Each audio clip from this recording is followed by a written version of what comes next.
নমস্কার বন্ধুরা, তিতলি রান্নাবান্না চ্যানেলে আপনাদের স্বাগত।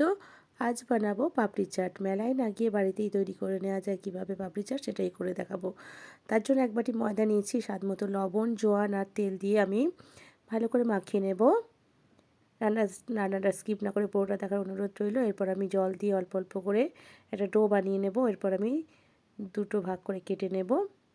এটা লম্বা করে নিয়ে ছোট্ট ছোট্ট করে লেচি কেটে নেব। এরপর আমি তেল ব্রাশ করে নিলাম। এরপর ছোট ছোট পাপড়ির আকারে বানিয়ে নেব। দেখুন, এইভাবে আমি সমস্ত পাপড়িগুলো বানিয়ে নিলাম। আগের থেকে তেল গরম করতে বসিয়ে দিয়েছিলাম। তারপর একে একে দিয়ে আমি ভালো করে ভেজে নেব। আর তেলটা একদম, গ্যাসের আগুনটা একদম কমিয়ে দেব, তাহলে মজমজে ভাবটা থাকবে। দেখুন, এইভাবে আমি সমস্ত পাপড়িগুলো বানিয়ে নিলাম। দেখুন কতটা ক্রিস্পি হয়েছে। এরপর আমি একটা প্লেটের মধ্যে পাপড়িগুলোকে সাজিয়ে নিচ্ছি। এরপর এর মধ্যে আমি সিদ্ধ করা আলু কেটে দিয়ে দিলাম। এরপর টমেটো কুচানো, গাজর কুচানো, পেঁয়াজ কুচানো দিয়ে আর কাঁচা লঙ্কা কুচানো দিয়ে দিলাম।